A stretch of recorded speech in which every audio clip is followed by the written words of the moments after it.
Good morning, everyone, and thank you very much for joining us for today's webinar, IFT, That's It, except for Addendums. My name is Felix, and I'm the webinar coordinator here at the Continuing Education Department at the OAA. We will begin today's webinar by acknowledging the land on which we are meeting and calling in from today. For millennia, the place we call Ontario has been inhabited by Indigenous peoples and nations who have been stewards of the land and are deeply connected to its rich cultural and natural landscape. We would like to invite you in a moment of reflection to acknowledge our shared responsibility to address past and present injustices and provide space for Indigenous knowledge and worldviews to shape the architectural landscape of Turtle Island. Before we begin, I would like to share some important information to ensure an effective and professional webinar experience. Please be informed that this session is being recorded for quality and educational purposes. In order to maintain a stable internet connection, we have muted all participant microphones and disabled video feeds. We highly encourage engagement through our Q&A window. Feel free to submit any questions you may have for our speakers. These will be addressed in the designated Q&A period at the end of the presentation. Kindly note, the chat function will be deactivated following this introduction.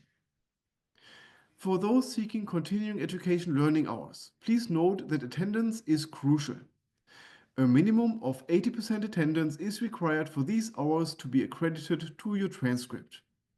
Please allow some time for the processing and reporting of these hours. And lastly, please note that the presenter does not provide insurance, legal, or practice advice, and the OAA does not bear responsibility for errors or omissions in discussions during the webinar. For accessibility, we provide automated closed captioning service available in multiple languages to accommodate the needs of our diverse audience. But now, I'm excited to introduce you to our speaker for today's session. Please welcome Matt Brennan. Matt, I'm passing it over to you. Wonderful. Thank you, Felix. Really appreciate the introduction. My name is Matt Brennan, and today we're going to talk about the whole tender process. It's quite a, it's definitely a marathon, and I definitely want to look at that. And I guess today's session, we're going to really kind of talk about how kind of basically building the foundations up to it, so we're not scrambling last minute. So enough with that. Let's get right into it. The slides will speak for themselves. So let me just share my screen here. There we go. And that should be coming nice and clear. So let's begin. So yeah, as Felix noted, IFT, that's it, except for addendums. So today's little learning objectives, kind of take note for your credits. Basically, we've kind of broken up into four learning objectives, basically the preparation and just kind of the strategy, how we're getting there, being proactive and basically just doing the right things, drawing checklists, you name it. And then of course, the addendum process. What can we expect, how to move forward with it, how to do it the right way, an efficient way. And then of course, we'll wrap it up with basically construction and basically what that means going forward for the project. So just kind of getting into a little bit about myself. I've been in the industry for about 22 years now, going on 23. About 16 years of those have been dedicated to CA alone. So I've gone through a number of successful projects, taken it through that.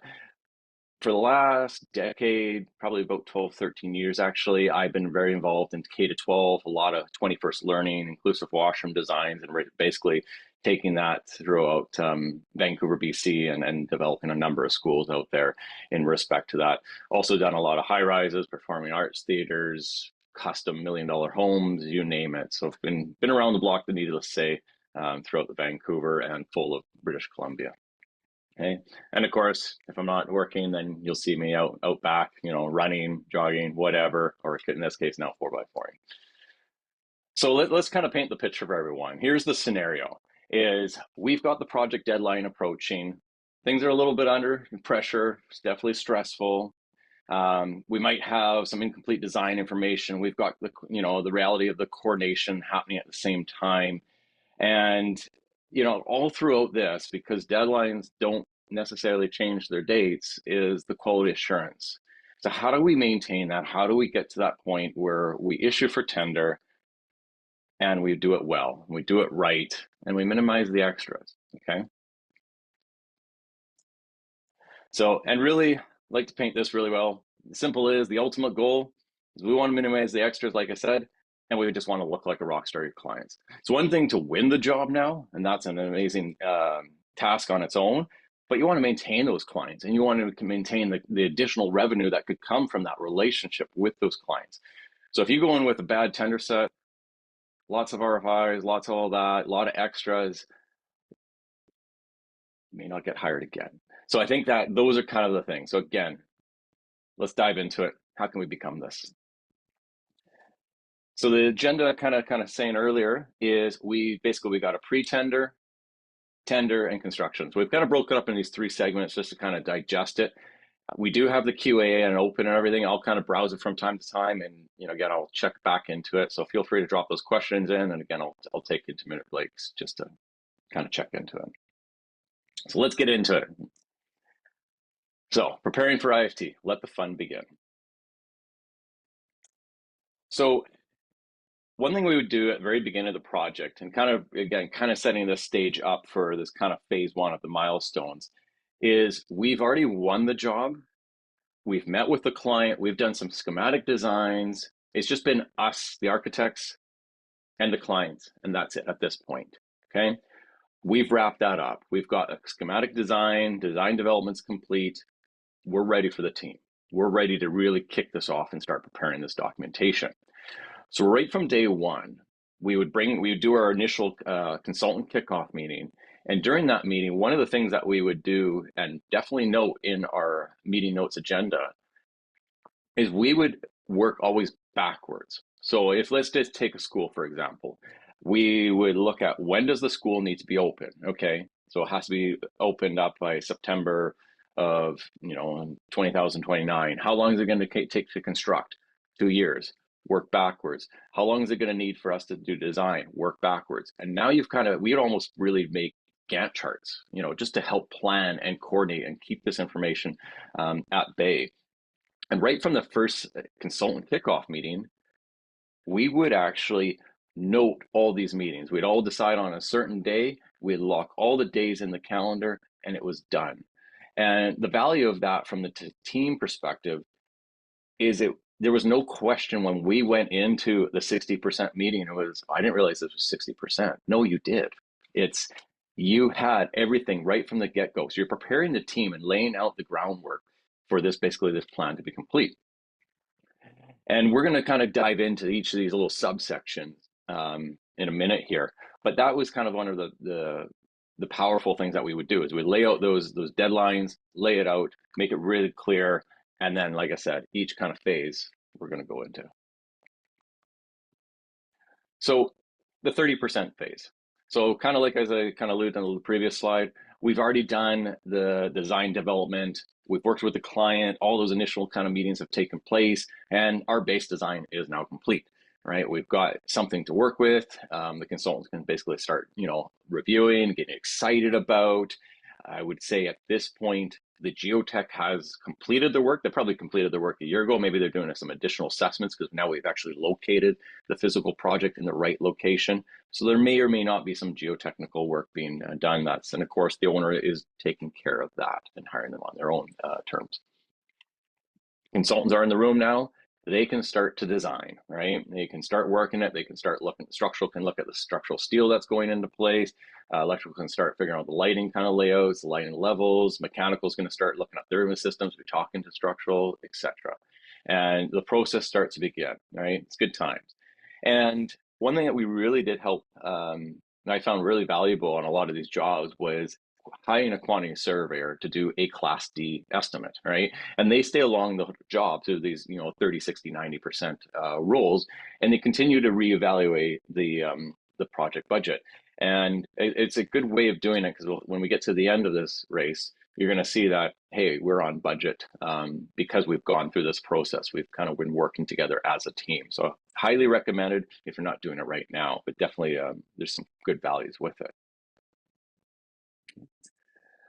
So I like to call this the fun stage. Everyone's happy, everyone's good times. We're enjoying each other. We're all excited about the project and we're moving forward. But now the reality is we got to start working on the CD stage, the construction document side. So that 60% phase stage happens. We've got the consultants working together. We'll say working together. They're fighting together. They're having a good time.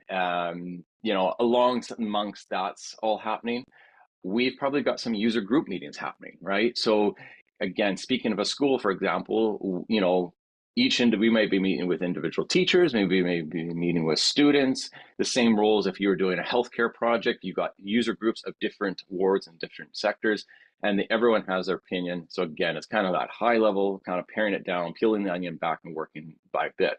And a very important phase that's happening. And hopefully at this point, you should be done, because we can't really maybe make any more changes to keep this schedule. An open house. This is something that's very popular, I find, with K-12. The community really enjoys it. They thrive off it. Sometimes the media is even involved. And what I like and really enjoy from an open house is the reality that it pushes us to do even more. So let me kind of explain. So with the open house, we typically wouldn't just come in with a rendering, right? That's the bare minimum. But one thing that we did at my previous practice there is we would do full on, cinematography films of our building. It really showed it, and it did an amazing job. And I've got to talk on that on its own too.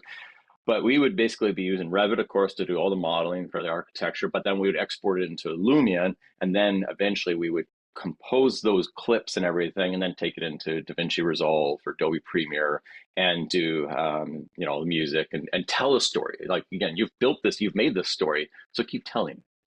And so what the open house really did with all these renderings that we did as we were flying through the building, it forced us to make some executive decisions. What are we doing for the ceiling here? Yeah, it's kind of bare. Let's model it in. Re-import it into the Lumion, right, for the rendering. Same thing. We move into the gym. This is really bare. What are we going to do for the ceiling? What are we going to do for the acoustics and everything? And same thing, these main entry areas, it's got to be more, right? So it really kind of forced you to get a lot of those early decisions made versus trying to figure them out at the end. So again, the more information you can kind of bring at the beginning for the consultants so they can work with, that you can identify and coordinate and avoid clash and conflicts, the better. And that's why I enjoy that open house stage. It's a lot of work, but it gets you to that point.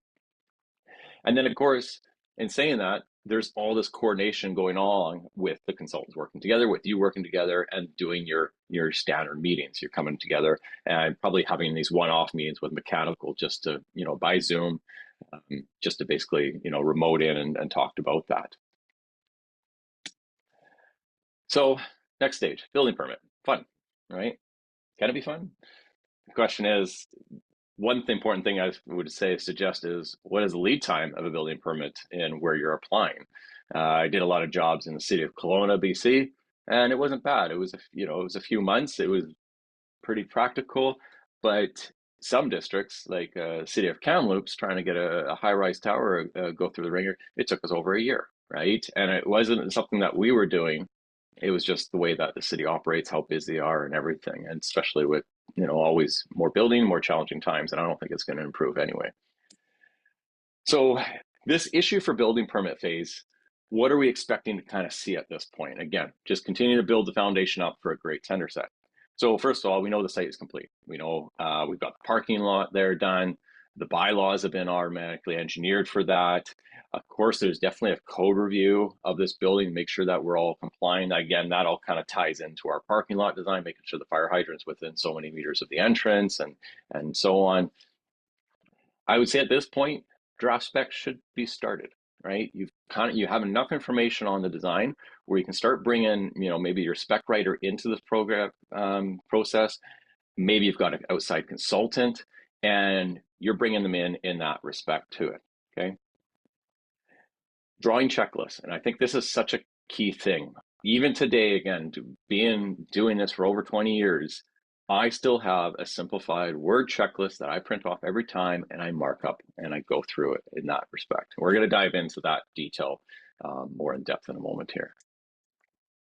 And here we are. So drawing checklists, I cannot emphasize this enough, right? To our new individuals, to seniors, it doesn't matter. Anyone that's doing this, we're all human. We all make mistakes. And on this, I think it was like a 7-8 page checklist, with all these bullet points. And I'm old school. I like to print off my drawings on basically a 24-inch roll and print off my physical checklist, grab my lovely red pen along with a fat Sharpie and go through it page by page. And when I'm at the BP stage, I'm definitely not going to, judge it too directly. I'm not going to bleed over it too much because I understand what phase of the drawings that we're in. Now, what I'm very cautious about is I'm definitely going to be making sure our parking matches, right? Again, that's all tying to the bylaws that we were talking about. Make sure I've got the right washroom accounts based off the code review, and two, are they accessible? Are they working to that? If you're venturing into the inclusive washroom style, do you have the right washroom counts based on that configuration? Have you talked to the city about how you're going to handle that? Because they do kind of vary, and you do play that game of male female where you're more kind of algorithm into one kind of set number. So those little things, life safety, dead end corridors, right? That ties into alternate solutions. Do we need an alternate solution? Again, this would have been something to be identified with this drawing checklist at the early stage. So you could have got that equivalent engineer come in and basically write up a report if you were providing an alternate solution. Typically on the 3-story schools, we would always do kind of the 2 stories open as a mezzanine, and the upper would have an alternate solution with a water curtain, glazing system to allow us to get us that 3-story height vault. So we always had to get that acquired to it. Elevations. Did you submit a development permit? If you did, are the elevations drastically changed or not? Some things you want to just kind of check and see how it's going to play with the city. So the list goes on with this. And like I said, just having this checklist is really, really important because it's just going to ensure that things are not being missed at such the early design stage. Like again, maybe your travel distance is off. It's really hard to change later in the late game. So let's catch these errors at the beginning. We're all human. And again, no shame in using a list. And AI is a hot topic today. I personally haven't used this program, but it definitely came across my desk and kind of very interested into taking a look at it.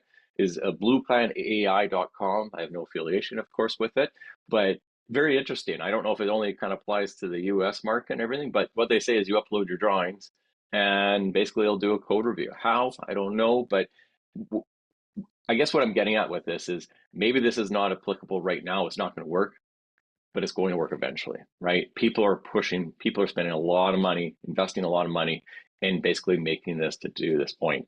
And AI is a scary thing, whether you want to do it, but I think if you've got to accept it. It's the same thing from the AutoCAD to Revit revolution, going from fax to, phones and emails, the reality is it's here, right? And you have to either adopt it or not, but don't be left behind in that sense. And I think this is a good quote that Dr. Neil Leach kind of mentioned at a previous webinar that I attended, is AI won't replace humans, but 3 humans with AI will replace 5 humans without AI. And it is true, because again, going back to the Revit day, I was at Reno St. Negrin Architects out in Vancouver there, and we were doing a lot of high rises. When we were doing high rises in AutoCAD, it took about 10 people kind of run a set, right? The moment we moved over to Revit, that number dropped to about 2 people because of the efficiencies. We didn't need someone doing door hardware schedules. We didn't need someone doing sections or elevations because we could do it in a fraction of a second. And I think that's the same thing with AI. I run a podcast, and basically after my podcast, I let AI do my show notes for me, and it does it pretty good. I always review it, but in saying that, there's a lot of benefits through it. And that's ultimately it. So I would say I would really encourage, if you haven't explored AI in your practice at this point, definitely start doing it. And there's lots of options, and that's a whole nother speaking session on its own. So let's talk about the building permit stage. What can we expect when we go through this? And again, this is all preparing for issue for tender. So we've submitted the building permit and we've got the first follow-up. It's been a month, it's been 2 months, how's it going, Jeff, at the building permit? How's the planning? Yeah, we're looking at it. Thanks for the reminder. You've got to be that squeaky wheel sometimes. Depends on your project. You just got to do your gentle follow-ups in that sense. And then you'll give another call, maybe a few weeks, a month later, and you might get, oh, we got the lost drawings. Again, true story from my point. Took them 6 months to tell us that. It was very frustrating, but it was what it is. Eventually, we're going to have the first round of comments. So finally, we're going to get some comments. We're going to do a formal response. We're going to take those comments, identify it, maybe make some revisions to the drawings, cloud it, resubmit those 1 or 2 sheets that follow those supporting comments. And then we've got a BP revision, right? So like I said, we issue that formal response, we get it to them, and we do some more waiting. Maybe there's some city meetings that are required for this. Maybe we got to come together and just kind of, talk about bylaws that are changing, maybe OCP or whatever, these things are happening, right? And maybe they want a brand new set of drawings. Again, speaking of City of Kamloops, we did a high rise, and because we submitted for a building permit at this point in the process, and the BP hadn't been approved, and by the time we hit a year later, when we're like, "Okay, where's the building permit? Because we're ready to rock and roll. We're ready to start excavating and get moving." And the city client said, "Can we have a brand new set?" And it's like, well, why not? We're basically their IFC now, right? They're issued for construction. They're ready to go because we've basically been going along this journey while this is happening. And I think that's kind of an important thing is when you submit for building permit, I wouldn't stall it, right? I would just keep it going, keep that momentum going. Again, you'll know this practice based on your original Gantt chart schedule that you set up at the beginning of the project. And of course, with the BP finally approved, we still have work to do. We really do. We still got all the details in this. This is the final round and the final push. So what's the next steps? So we're at the 90% stage at this point. So like I said, we're almost there. It's a marathon. I've done half marathons myself. And yeah, once you hit that like 17-kilometer, that last 5 kilometers is the hardest. And that's the same thing. You can't give up. You just got to keep pushing and keep moving.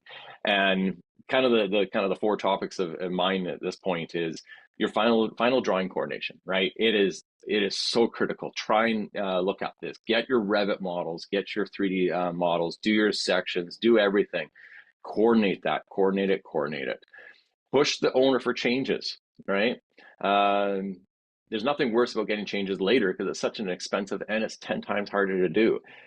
Get those changes, and especially if you've got third-party user groups, like say if you're doing a school and you had a daycare or whatever, or a rec center or something like that, you had a daycare component, chances are there's a user group that's part of that, a YMCA or a Boys and Girls Club or whatever, that specific group that's going to run that portion of the project.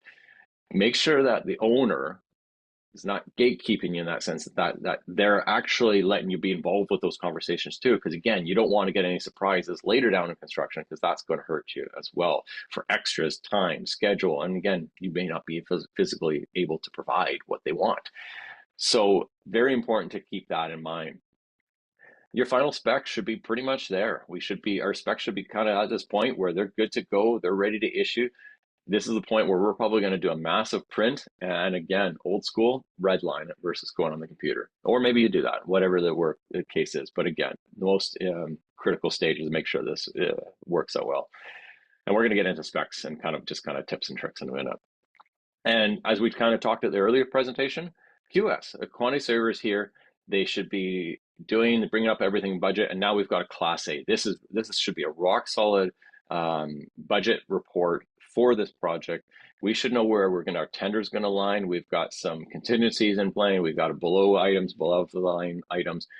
We know what to expect, and we have a good gauge of the industry, given the fares, where this location is to. Maybe it's outside, so we've taken that location factor. We have a good understanding of where this project's going to stand. Okay. Another thing to kind of consider as we're going and leading into this tender moment is pre-qualifications, right? It's not a bad idea, and again, this is a conversation to have with your owner, and basically do a pre-qual list of GCs that can bid and work on this project. As architects, we have that same thing as well. We have pre-qualifications to basically bid on for some of these school districts or these healthcare projects or anything in that sense. So do the same thing for the GC. Things to include is minimum years of experience, making sure that they meet the bill that they're going to build your $30 million, $50 million, $100 million school, that they've got the qualifications with that. Make sure that they have a relevant portfolio. Maybe it's a GC that just does tilt-up construction. You don't want them working on your high-end school that you've spent so much time designing and working towards. So that's probably not fitting the bill in that sense. Their license certification, and of course their financial stability, all these things. So pre-qualifications, the positive is that you're going to get the best of the best, and then you get to basically vet it out when it goes to that actual tender stage. I guess the negatives is that, if someone misses this stage, they can't bid on the job. And that's, if I guess from a client owner, if they did want a certain GC, like they really valued the work, they were very impressed, they knew them, then of course reach out and give them a heads up that there's a pre-qualification out in that sense, keeping the lines of the legality side of it as well. But again, a good process. Again, we do see this through a lot of school districts throughout the province of BC. So specifications, it's in the details. So a couple of things as we're preparing our specs here to go out for tender. What are some things that we should consider? One of the things is kind of a mandatory site meeting, right? So we've got that pre-qualification, whether we're doing it or not, and then we basically would pick a day and a time. The GCs would come out there and they do a sign in, and then they'd go from that point, and they'd be part of that. So do you want to include that mandatory site meeting? We'll get into the details of this later. Penalty clauses, right? If you've got a real strict timeline of when this school needs to be open or this project needs to be open, putting a $3,000 a day of penalty clause is not a bad idea. It gives you leverage. It gives you a big push. It gives the contractor to basically push his trades and say, look, we need to be on track, because they're going to have to do an extensive thing. We've done this on a number of projects, and it's actually really helped. It's given us that power to ensure that the school is going to open up on time. We had a school up in Kelowna, and it was such an aggressive timeline. We knew it going into the job as well. So again, we've done everything that we've kind of been talking about today, and they only had like 18 months to design to build a 3-story middle school project. I think it was 1,500 students, so it was a good size, right? And that really helped the GC drive his sub trades as well, and led, of course, himself. And they understood the legalities of. They understood that it could hold true. At the end of the day, it's the owner's choice if he really wants to do it. But it's a card that he's got in his back pocket to push. And I've had jobs where we did need to push. Budgets. Do you have any cash allowances? Alternate prices. I find in mechanical usually has a lot of cash allowances in their design scope of that. Alternate prices, which is good. This ties into the Valley Engineering. We'll talk about that in a second. Apprenticeship programs. Do you have any local programs going on? BC, we have to hire so many Indigenous trades in that sense. Again, that local trades, the apprenticeship program in regards to so much has to be, kind of fresh apprentices out of school. Again, just all those things, take that and consider, make sure that's part of your specs. Again, your owner is going to work with you on basically putting that into terms of the front end of the specifications. CAS software, what are you using to manage this process when you get into CA, right? This is something really important, because right now, and we'll get into this later detail, is like contractors are pushing Procore, which is great. It's a phenomenal program, but you as the architect, it's a real pain in the butt, and it doesn't put you back in control. There is programs like Part 3 and other applications out there. So put those in your specs, that the contractor who's bidding on this job has to use your practice, your software, to basically manage the CA side. Again, very, very important. And then again, you've got that leverage, just like that penalty clause we talked about earlier. So back pocket items, ace up the sleeve. So what is plan B, right? Just say we do tender this out and it comes over budget or anything like that. Let's talk about these things and try and foreshadow what's going to happen. So timelines.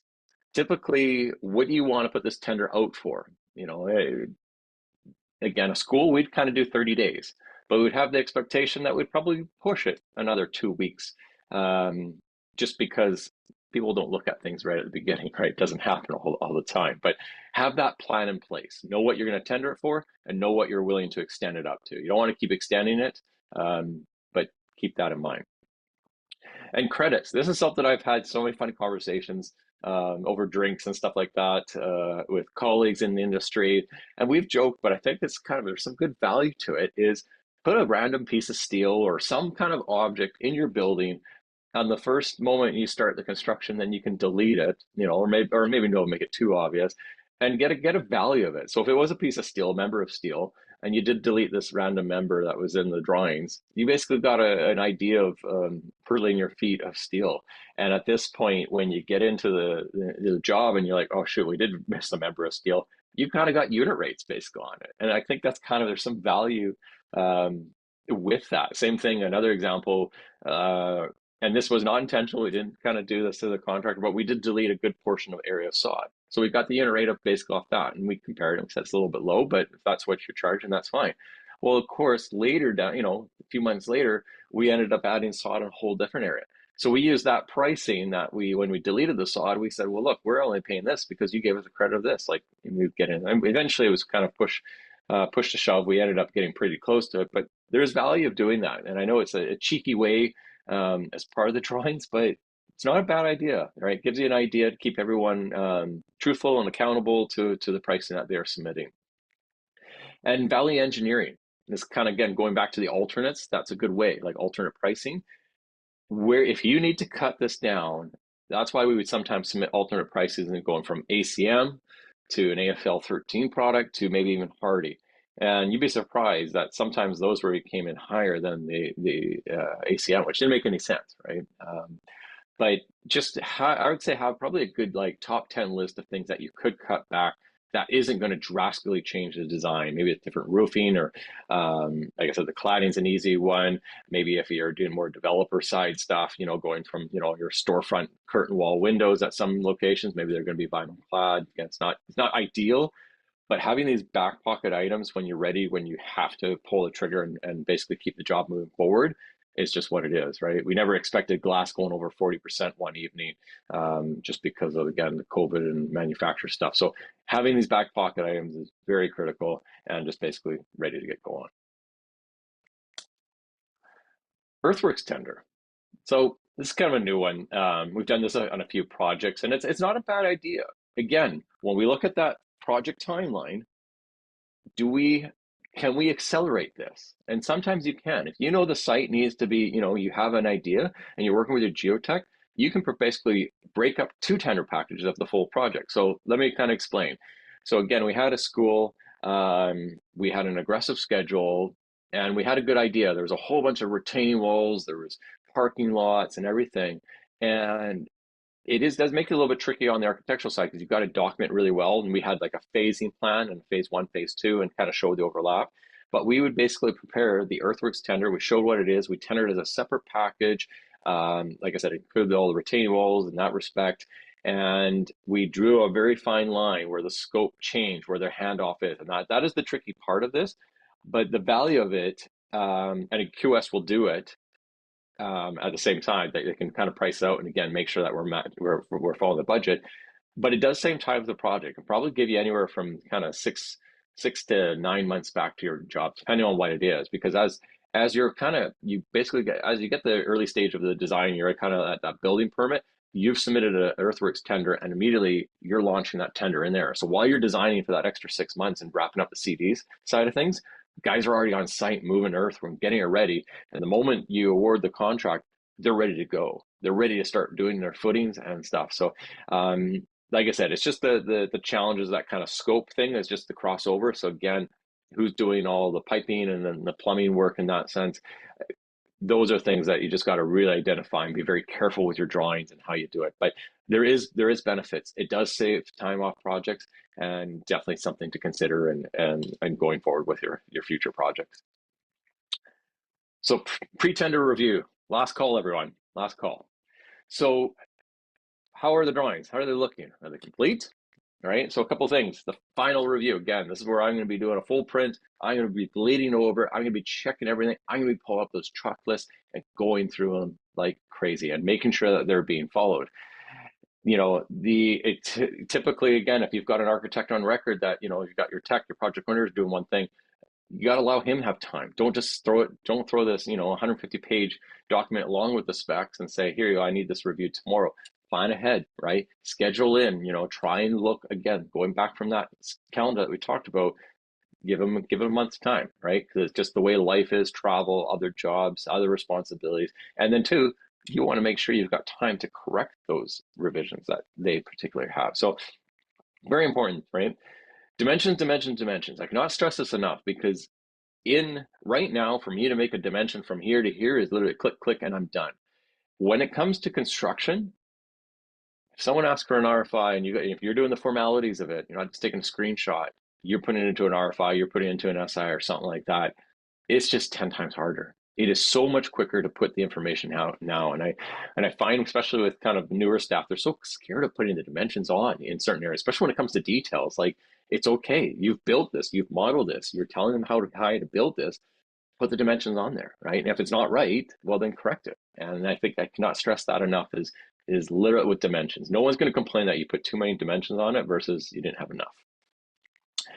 And yeah, just have your record drawings and that, and keeping all of that. When I say record drawings as well, is this an addition to a 1970s building? If so, take those record drawings, which you've already worked with those at the beginning of this project, and that's probably where you started your base and you went out and field measured, put them in the tender set, right? Maybe you forgot to note that there was a septic field in there, or you forgot there was some kind of storage tank, you forgot it. At least that tender set shows that, hey, you had record drawings on top of ours. We didn't call up an architectural, but they were part of the specs. They were part of this. And again, it just gives you something else, another leg to stand on that the contractor should be aware. Again, ideally, get into your drawings, but little things like that can really help, and they just appreciate it as well. Specs, how are we doing with those? Did you triple check with that? Did you go through? Did you bleed through that as well? One thing, quantities. That's an important one. I don't agree with that because, and again, speaking from a fun experience, we had a gym and we had gym equipment, and our specs called for 6 basketball hoops. No. There was 10 or 12 of them in the room. So our drawing showed it correctly, but our specs overruled. And that's where we got dinged with buying a few extra basket hoops. Is it right? No, but they say specs rule. So something to take in mind. The other thing too is be very cautious when it comes to finishes. We would have a physical finish schedule. So the finish itself, the say target flooring, would be in the specs. And that's basically saying what type of flooring we want. So this kind of sheet good is going to be Target. But the colors, we made it very clear, refer to the drawings. And then we'd go to the drawings and we'd have a physical, basically a floor finish plan with a full finish schedule. And that's where the colors were. We're not saying just pick up, these tier, because some colors, as surprising they are, the greens are more expensive and the bright oranges are more expensive versus some blacks are more expensive as well. So noting that in the drawings and just doing that cross check between the specs and the drawings, very, very important to save you through that hassle later. Consultant comments, have you given all those specs to everyone? Again, this is really critical, making sure that they've reviewed those individual specs. Structural's done his review, civil's done his earthworks and that stuff, landscape, etc. So just making sure that they've reviewed your specs that you're including, and then of course they'll include their own specs on certain specific items. Owner conditions, right? Has the owner reviewed your full specifications? Have they gone through the front end? They typically got some legal departments as well that may want to put their information. Is there any last minute changes? Hopefully not. Hopefully we're not going to this point. And just this final last minute coordination, right? Last call for consultant drawings. Please send this to us. And it is frustrating when I've had some structural engineers basically submit stuff on the day of tender, and I physically took out my old set and my new set, and I've grabbed 6 different highlighters, and I've done a color code system and highlighting what's the same. Oh my goodness, this has changed. This has gotten bigger. And we've seen that before where they've changed footings at the last minute that were under toilets. And well, because the footing increased, that toilet wasn't going to work, or they would have to do something on site to, play with it. So again, really pushing for those consultant drawings sooner or later. And I don't like to lie, but I would lie in this application. I would say, oh, we're tendering on this date, because I knew the consultants wouldn't give it to me the 2 weeks before. They'd give me the day of tender, and then at least gave me 2 weeks to kind of buffer. Now, in saying that, over time, if you're working with the same consultants, they're going to catch on to the way it goes. But transparency is really key. But making it very serious, having that honest conversation by phone that this is when we're doing it, and it's really critical because you don't want to be scrambling. We're trying to avoid the late nights to basically getting this done. Another one, when this does go out to bidding, construction bidding and the management software. Who's doing it? Is the owner taking precedent on this, taking lead on it? Are we taking lead? Are we using a bids and tender system, BC bids, Ontario tender? Where is this going? Where is this tender going to live? The important details and just the expectations. I've had owners take control of it where it's very frustrating because it bottlenecks in their court, and then there's stuff that's sitting and then they dump it to us on a Friday afternoon. I would highly encourage that you can both take the lead on it, but you get the information as it's being filtered in through this management software. And just very important, because again, that you want to be on top of it and with it. And just the how the bidding is transparent and basically following the standards for this process.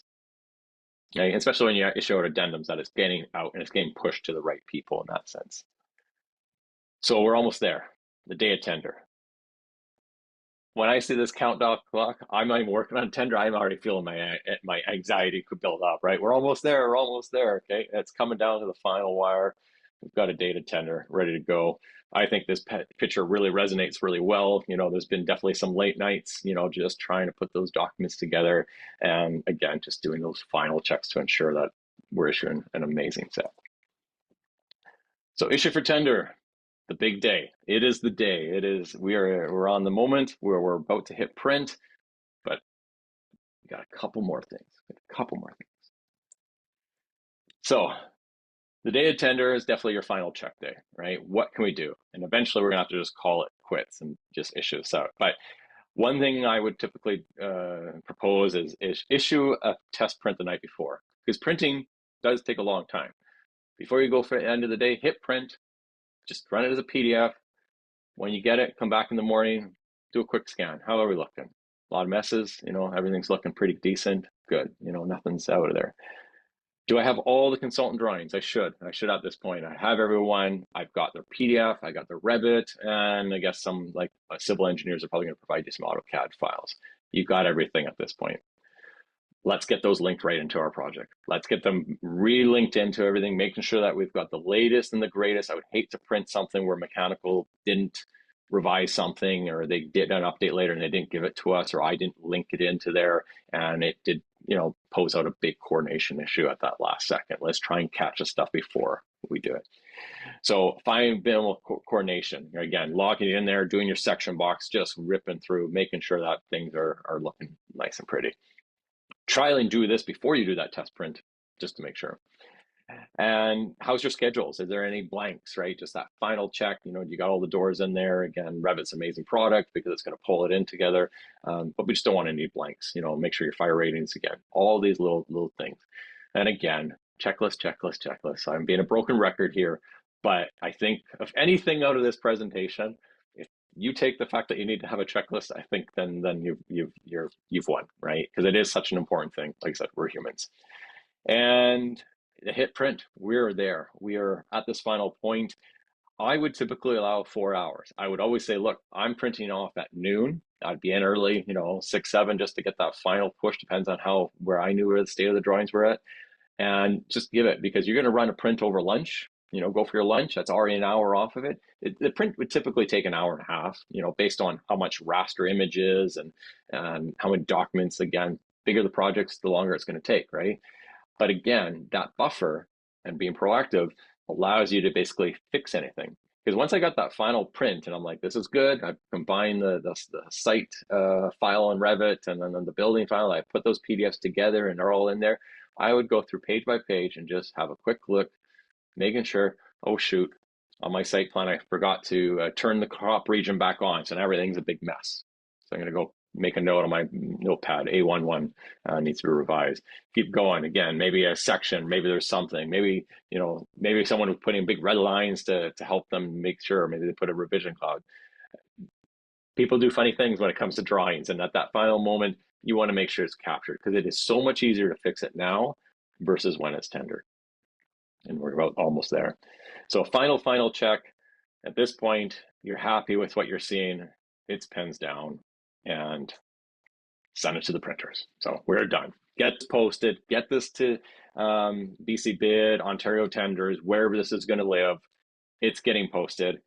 And honestly, the most important thing is celebrate the wins, right? 100%. It's not just you, it's a whole team backing it. It's even accounting, it's finances, it's your proposal writers that got the job. Come together as a group. And maybe combine it, do it on every Friday or something like that. Depends on how many tenders are going. Maybe you're a smaller firm and not seeing a huge amount of tenders go out. Celebrate it. Simple as just grab, taking off an hour early and going and grab a set of drinks or something like that, or bring something in. Just acknowledgement is key when it comes to culture, and just showing that appreciation for how hard that people work. That these, you look at the timesheets, hours upon hours of these people's lives have been dedicated to this job, and show the appreciation. So the next time they just want to drive it even further. All right, it's real now. We're out to tender. Now what? What can we expect during this tender phase? And this is really critical, and we're definitely going to dive into kind of all the do's, the don'ts, and where does it stand. So I call this phase 2 from our phase 1 of the milestones. Now we got a new agenda, and like this is kind of this 4 weeks, maybe to 6 weeks agenda. And so we've issued the tender, we've celebrated, we've got addendums, we've got RFIs, requests for alternates, more addendums. Are you tracking all this? We got some supplier calls, some research going on, consultant review it, final call, and tender close, and issue for construction. So don't let off the gas at this point, what I'm getting at, right? You've worked so hard up to this point, and for just to kind of sit back and relax and just coast, don't do it. Again, you're about 1 mile, 1 kilometer away from that finish line on that half or that full marathon. Don't let go. You almost want to be pushing 10 times harder here, even though you're exhausted at this point and you just want this done. Push hard. Don't lose steam. So what can we expect exactly in terms of the details is, like I said, we had that mandatory site visit. We put that in the specs, and everyone must show up to that meeting. That's going to be part of that. They have to sign in. That sign-in sheet gets recorded. Take a picture if you're outside in the rain so you don't get it wet, because it's really critical. And if there's any errors, like you can't understand someone's signature or their writing, get clarification, because it's really important that they get this. Otherwise, you will cause a lot of ripples and a lot of angry calls later. Get that, post that in first addendum 1 right away. And now all the suppliers know where to direct their pricing to. They don't, I need to call you as the architect. So this is where the mandatory site is helpful. The pros is that we know who's bidding on the job. The cons, we know who is bidding on the job, but you won't get any outside third party in that sense. Again, if you know of some GCs that should be part of this, that you go, I really would like them to be part of this job, then send them the BC or the Ontario tenders listing, right? Nothing wrong with that. Just say, look, we've launched a job. We'd love to see you attend the site meeting. Doesn't mean they have to bid on it if they go to the mandatory site meeting, but it definitely allows them to bid. So something to take into account. I think it works really well. RFIs and lots of requests for alternates. Be ready for this. Your team needs to review this and respond in a timely manner. Think of a CA, you've got to review it in a timely manner. The more time you can do it, the better. And I think that's really important here. Really take note, and it's not to have an ego, not to be stubborn in that sense. Take note when someone's asking a question, an RFI, why are they asking this? And if you get a second one, that should be immediately red flag to your drawings going, what is going on? Why am I having 2 separate people ask the same question about this schedule or this spec section or whatever? At that point, pull out the drawings, dive into it, and try and find out. Be detective, look at what's going on, and go, yeah, you're right. We made a mistake. Thank you for bringing this to our attention, because now this is going to let us basically update the drawings, update and basically prepare an addendum to include all this information and get it out. And definitely lock in your calendar for the last week of the tender. And why I mean that is, the reality is, in today's world, a lot of stuff comes in at the last minute, right? That's just the way human nature is. It shouldn't be. And again, hopefully from this presentation, you've kind of taught you not to do that to the last minute. But the idea is lock it out, because you are going to get a ton of requests at that last minute. You're going to get RFIs just flooding your inbox at that moment. So lock out your calendar. Try not to schedule some trips or business trips or anything like that. Be present, be in the office, ready to tackle it. And of course, you can keep doing your other little projects on the go, but allocate a good amount of time. And for me, I hate alternates. I really do, with a passion, because through this whole design phase, and it's not in terms of a disrespect or anything, but you've spent this time designing this BMW all to this point. You know what you want when this is basically going to a stip sum tender. You know exactly the details. You know what lockers you want, and you know what toilets. You know exactly what you want. And now you've got someone that's coming in here and saying, "I want to put my product because they want to sell it," and rightfully so. I get that, right? That's the business. But be so careful with alternates, because things can change from going from, oh, sure, we'll allow it because we're going to be feeling nice, to, oh my goodness, there's an extra on site later. Because we didn't check the breaker size on this. It leaves you up to the point where you can really get in trouble. And here's a good example. We had basketball hoops. We knew what hoops we wanted. Our hoops went up and down, right? It was like we not only the swing, but also the actual hoop itself adjusted, and that was awesome. But the supplier that we approved didn't have that. Oh, shoot, we missed it. Or another good example was a curtain wall. We always specified calling your curtain wall, right? And that was, the 1600A series. And it was a great system. And it came with the matching sunshades. And the sunshades were beautiful. They looked very elegant.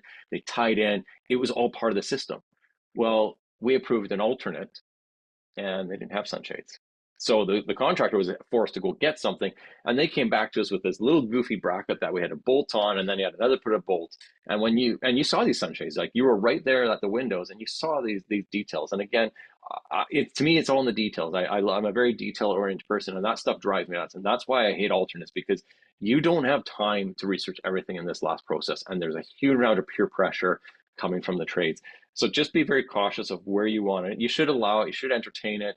Do your homework, but just be very cautious. So apologize for my soapbox rant, but I hate alternates. Managing all these tender items. These are really critical. So you're going to get flooded with these RFIs, just like when we get into the CA portion. Track it. Have an Excel log, have a Word document. That's what we did. File on your server, software, whatever you want to. It doesn't matter. Track this information, because you don't want to be caught off where it is. Always envelope reviewing this. Important information, just having it documented in a place so you can pull up at any given moment, especially if you go on holidays during tender, right? Tender gets extended and you've gone away. That's happened to me before. You try and plan your own personal holidays. There's a bonus tip too. Request for extension, as we already talked, be prepared and ready for this. They are going to ask for an extension, guaranteed. So again, allow that 2 weeks, 100%. And last chance, you never issue your last addendum on the day of tender close. That's not going to happen. Do it 3-4 business days, and that's your final addendum. Make it very clear. And when people call in, just be very polite and say it's addendums last addendums been issued, and that's the way it is. So some do's and don'ts about tender, right? Very clear. Do not reissue full sets of drawings. That's going to confuse everyone. I've seen it happen. It creates a lot of headaches. It doesn't give you good pricing. It is okay to issue drawings, but maybe 1 or 2. Again, maybe an RFI trigger that, hey, this wasn't clear on the drawings. Maybe there were some titles wrong. Issue that one sheet, cloud it, and that goes into the communications aspect. Make it very clear. You're basically preparing a site instruction, supplemental instruction when it's closed. You're doing the same thing. Put this in the addendums, make it really clear. You're going to bring your specs, update your specs of suiting. And as you're issuing these drawings, issue for tender, addendum 1 and addendum 2, you've got versions of drawings. Keep track of this. Okay? Keep it track, because you're going to need that when you get into the construction side. So another kind of thing to include in tender, that's kind of a neat thing. If you're doing this kind of basically an expansion, an addition to something, 360 cameras. They are so cheap today, and they're amazing. You just basically go anywhere, take a picture, boom, you've got everywhere. You didn't miss, what does that duct look like there? What does that panel look like? What's the size of the panel? I don't know. 360 cameras are great. The only caveat, you're in every photo. So keep in mind if your camera's shy in that sense. But there is web hosting sites that you can take these 360 images and basically take a plan and drop all these pins around, and you include that in tender for a complete, as per the record drawings. In addition to the record drawings, here's as-built condition. And yes, we're going to do our mandatory site walk, which will be good too. They'll see it there. But this almost creates another caveat. They can say, yes, that roof overhang was there. You did have to remove that. We noted in the drawings, and it just gives you another piece of ammunition to basically make a rock solid tender set. And I think most importantly, be a yardstick of quality. Some people aren't used to an environment where excellence is expected. And that came directly from Steve Jobs. The quality is key, right? And I know it's tough, especially at this point. Do that drawing checklist one more time. This is your last call to get this right. And I cannot stress this enough. If anything's left, it's an extra, or it's going to be an RFI or anything. Do your due diligence and really focus on the quality. In today's world, I find that it's slipping, and just be a better you. That's all I'm going to get at. Go that extra mile, right? And me personally, I learned that early on, with it. when I was doing a lot of photography back in the day in that sense. And it was a neat story I heard from one of the podcasts way back in the day. And it was kind of like the way that Disneyland took quality, right, to the thing, where if someone said, hey, where's Splash Mountain? You know, the individual, the host there would not only just say, hey, it's over here, but by the way, when you're going over there, you want to check out this, and because you're so close to this ride at this time of the day, it's not busy, jump on it too. You'll appreciate it. And that's the same thing when it comes to their drawings, is go that extra mile. Don't just, you know, skim through the drawings and go, oh, Susan didn't update that detail. Well, flag it. Do something about it. You know, bring it to her attention. It doesn't mean you have to own it, but bring it to the team. And quality, quality, quality. And this, by having this attitude, this mindset, it's really going to push you into a next realm to basically deliver a right set. And that's it. Tender is now officially closed. We are done, all right? The beginning to an end, all right? So tender is closed, and what's next? Well, we're going to basically go into the issue for construction, and we're going to kind of talk about a little bit about this and just kind of what's going to expect, right? So we're not building at this point. We've just closed the tender. Well, the question is, was this a public opening? Sometimes it is, right? Maybe you'll have all the GCs come into the room, they've mailed all their stuff, and it's literally like their bids have literally come in moments before that. The tender's closed, maybe we do a public opening, we open up all the envelopes, we go through the forums that make sure that they did finish everything properly. At that point, we'll excuse everybody, we'll review all the proponents, we'll review the documentations, all the tender packages with the owner, again, architect on record, and we'll come to a conclusion that, you know, we know who the winning bid is, right? That, again, with those alternates, kind of going back to that, those alternate prices, we would always put a clause in the specs. The owner would just basically say they have the right to kind of basically make the final decision. So if there was two GCs that are neck to neck, they had a choice to make who they wanted to work with. Now, if they were $1 million off for a public tender project, you wouldn't be able to do that. You would have to, you know, follow suit. You wouldn't have that obligation to do that. But if someone's really neck to neck and you've got the alternate prices to basically play the game, you might be able to pick the GC and who you want to see win with that, right? And it would give you a leg to stand on to basically say, look, we feel that this team was better, and the pricing just came in a little bit lower in that sense. So keep in mind, once the decision's made, a letter of recommendation. Fun part, I always enjoyed giving calling the winning proponent and sharing the exciting news that they were the successful proponent to winning the bid. And it was a great way to break the ice, meet, have an open conversation, everyone's in a happy mood. At this point, pick a day for your first site kickoff meeting, right? Get them involved, right? Get that, and basically notify the team, your design team, that we've got our first site kickoff meeting ready to get going, and we'll see everyone on site. And a couple just throw this in, just because given the timing and everything, best practices that I've been finding over the years is for your site meetings is you manage all your site meetings, right? You can maintain that control when this goes to kind of the CA side. Definitely note long lead items in your meeting notes, right? Hydro, gas, long lead submittals. Take back control as the architects. Don't leave this to the GCs. We've been doing that for so long. And why? Let's take back the control and ownership of these items. They're going to still be submitting it, but let's do it. Especially during COVID times, it was really critical that, like, the first drop down I said was electrical distribution panels, because they weren't a 3-month lead time anymore. My goodness, they were going up to 12 months. And some of these kind of small daycare projects that we had on the go, well, the daycare was supposed to be done in 12 months. So they couldn't energize and then basically fire up their equipment and get occupancy because these panels weren't ordered in time. So be proactive, lay that out, and basically shop drawing schedules. And I'm going to talk about that in the next slide. And the right visual tools, again, good practice. Have those site trailers with those full-size TVs, talk about that. Bring up drawings. It's a great way of just communication. Today's technology with Zoom, as we're doing right now, great way that everyone should be part of that site meeting regardless. If someone physically can't be there because of conflict, they still need to be attending those site meetings. It's really, really important. And just want to touch into the point, again, this all goes back to our specs about what you're allowing the contractor to use. He's going to want to use Procore, right? We find that 60% of the jobs are running that. Maybe they're using eBill. There's a few other applications out there, depending on where you are.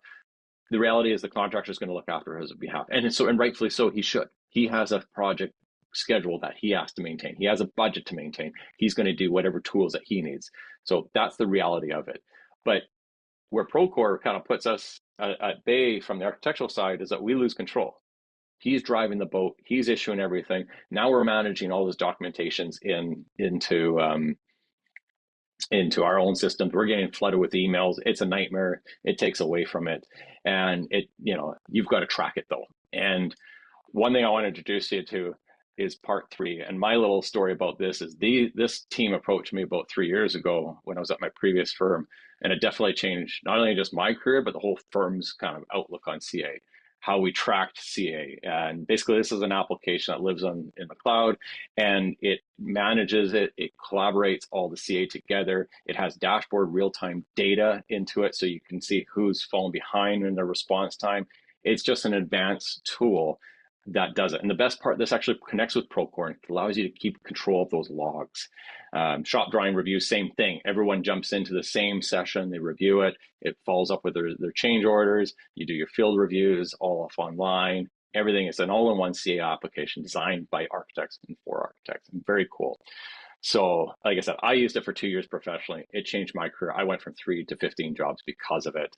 And through that excitement, I actually work for them now. But another kind of thing to take into account is I was talking about shop drawing logs, and this is something that was developed not too long ago, is you can actually upload your specs, and part 3 of the AI learns the shop drawings and it creates a shop drawing log for you. So again, this changes the game. For years, we've always said, contractor, can you give me a shop drawing log?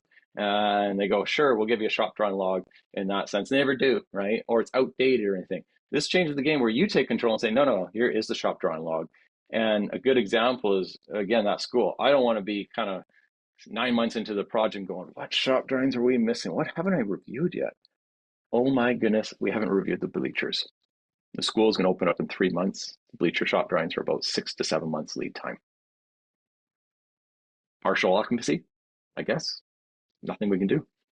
So if we were proactive with it, and again, kind of laying the groundwork first and taking control of the project, you're going to win. You're going to have no surprises. And again, with this proactive approach, I've had jobs finished early, even during COVID times, because everyone's working together, and that's kind of efficiency. And there's, again, AI, one kind of little fun thing just to bring this up is you can use AI to basically review the shop drawings, flag if it's an alternate, and then basically does a precursor review to it. Doesn't meet testing, doesn't meet the colors. And again, AI is not replacing us, but I would have loved using this years ago, in CA, right? And a good example is, say we have a rooftop unit, comes in, I'm not reviewing it, as the architectural side, but it flags and says, hey, this doesn't meet specs. So I'm going to get on the phone with mechanical and be like, this is a new rooftop unit. This is not what we specified. It's an alternate. Do you want it? No, because we'd have to redraw the whole system. Great, thanks. I'm going to return it right now on your behalf. Done. And that's, I think, where this AI functionality, it's going to put time back in the project. Again, it's not going to do your job. It's not going to replace your job. You still have to have the intelligence reviewing a shop drawing, but it's a precursor review. And I think that's what's really exciting about this. And again, either you're with it or you're not, but it's here, and it's just going to get better and better and better. And so take advantage of it. Use it, but again, you still have the intelligence with it. And I think this ultimate goal, we've worked so hard, and again, I apologize that some of it was all talked about at the beginning of this, basically there was so much about pre-tender and everything, but that makes sense. It really does, because ultimately our goal in construction is not to lose all the money that we made in design. And that came from an actual quote from a 60-person firm in Ontario. And it's so true. When it comes to CA, if you've done it well, the process should just flow. And that's what we're kind of trying to achieve with this. Ultimately, just finish the job, do it well, be proactive, go through the necessary steps that we've talked about today. I'm going to say it one more time, drawing checklist. Get that down there, focus on the quality, don't rush it. And again, if you're in that point with an owner, and you're going, look, I need a 1 more week owner, be honest, be transparent. They're usually pretty good about that. If you say I need 6 months, that's a different matter, right? That's something you're going to figure out on your own. But put that time in, do it, because the more you invest at the beginning and during that final tender stage, you can create an amazing drawing set that when you go into construction, that it does move smooth. that your drawings aren't having constant extras. They're not having additional things. You're not buried with RFIs. The more you can kind of proactively do, the better. And kind of just, yeah, thank you again so much for everyone for letting me be here and present. Of course, if you want to connect with me and find me, I'm very social on LinkedIn in that sense. That's my QR code, my email and everything. Part 3.io is kind of that system that I showed you at the very end. Like I said, firm believer in it. I also run a contract administration podcast called What the RFI, and it's on Spotify and Apple and everything, and just even the website is Sloan. So have a look at it. Check me on LinkedIn. But again, thank you so much. Appreciate the invite again, Felix and the rest of the team. And I didn't get any questions, at least that I haven't seen. But you know, we finished off the hour, and we've definitely got some time, and happy to discuss. Yeah, perfect, Matt. Thank you so much for the presentation. Yeah, and this is just a reminder for our members. If you do have any questions, please post them into the Q&A window now. Matt can answer all these questions right now. Thank you.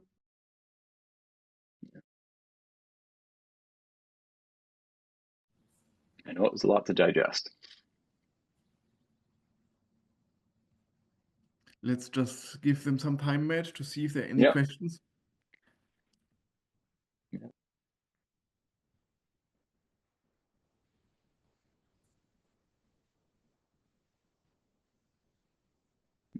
Did I put everyone to sleep, Felix? No, I don't think so. I think it was quite interesting. Oh, there we go. Oh, from one. Thanks, Matt. Great presentation. Thank you very much. Thank you, Joy. I really appreciate it. Okay, for the open house at the 60% milestone, you mentioned that you do not want any changes to maintain the schedule. Is this more of a presentation? The open house, yeah, like I said, it doesn't mean you're set, right? Like you've met with the user groups, you've got your schematic design stage, and you're basically going to be presenting it to an open house, right? And like I said, there might be some media there, and it's really just to say to the public, here's our drawings, this is what we did. And again, another kind of key fact to it is capture, like when you're physically in these user group meetings, have someone take some photos. Like those are very powerful for like future interviews for your website and everything, but bring those presentation to the open house, showcase the design to the public, get them involved, and of course finish it with a beautiful touch and do a video and fly in media and sound. And again, we've done that for performing arts theaters as well, and tell the story. Like I rather, that's what I was getting at with doing these renderings are so powerful. Rather than doing one still image, you'd only focus on, I don't know what the rest of the building is, but when you do a video and you're flying through the building, you're constantly going, oh shoot, this ceiling, I forgot to, we've got a big gaping hole in our video. So what are we going to do? And it forces you to do that in respect to that. And I think my most heartfelt story, I've got a couple, but this was probably one of my favorite ones, is that school at the very beginning, one of that in the top left-hand corner there, because it was a tight site, and we definitely took into account the biophilia aspect and the trees. And I had one individual come to the meeting, and he's like, I owe you an apology. And okay, this is already, we're starting the conversation very different now. And he's like, I came here with a hard heart. I really did. I was ready. I had my whole list. He actually showed me his list of briefing. He had a whole list of why this was a horrible, horrible idea for the community, why this didn't belong here, and this didn't. And he was part of the art side too. And he apologized. He said, I was totally wrong. You guys nailed it. And, you had the room facing, north in that sense. You had all the things, you had it connected to nature, everything in the school, you've taken into account. You've heard the people, you heard our comments, and we really appreciate that. So it just gives an opportunity to get some feedback. Those user group feedbacks are great. Another fun story is we had one kid write down Breakfast Club when they were marking up the drawings that they wanted a Breakfast Club. We laughed, we joked about that. We said, actually, that's cool. Let's put a surgery by the gym, and the Breakfast Club can take care of this. So that's kind of what I was saying about the open house, is you're still going to work along. It's just going to push you to get some of those decisions done at the beginning. Okay. Last likely part 3 form, it didn't have mechanicalism, certificate of payment.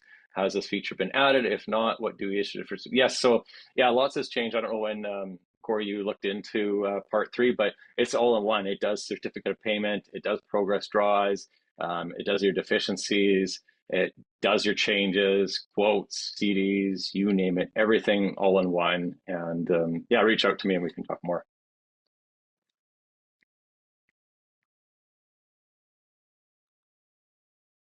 Got another one. Thank you. Very important subject. Site soil conditions sometimes bring expensive surprises that impact cost and schedule. You are absolutely right. And that's a topic on the own. I've done a couple of podcasts about that, but doing site stripping plans is really important. That's a great exercise to basically get your civil and geo to do it. And actually, when I was presenting, I thought about it, I'm like, oh, I should have mentioned that. So thank you for bringing it up, Huda, in that case. But yeah, what we would do is we'd provide an actual site stripping plan saying, and the geotech said, look, like, here's our level of soils here.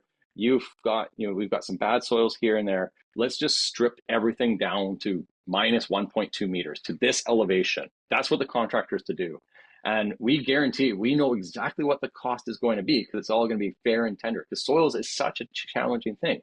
Now, if we do strip it down and we do get a couple odd soft spots, well, you have unit rates in your specs to cover those. So if they did have to dig out so much extra fill in that area, we already know what the extra cost is.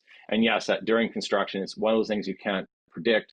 And again, maybe put a contingencies to that. We've done that as well. We've got a really nasty site. We've put $1 million for contingency just in case. It's a cash allowance to basically be used and put to that. But 100%, site soils is one of those things that the money's in the ground or something. There's a saying that goes really well with it. You can get burned really bad and lose a lot of money in that sense. So again, do the best you can. Force that geotech to do additional drill holes early on that stage. Again, once you've got the actual site figured out, now you know where you can start puncturing some additional holes to get an idea. You're not going to do a hole every 10 feet. That's just not a practicality of it. But do due diligence. And yes, you're absolutely right. Well, Felix, I think that's all the questions that I have. Perfect. Yeah, it seems like these were all the questions in the Q&A box. Matt, then do you have any closing remarks? No, just thank you again. And I'm not going to say it. You guys know what I was going to say in response to the presentation. But yeah, keep it up.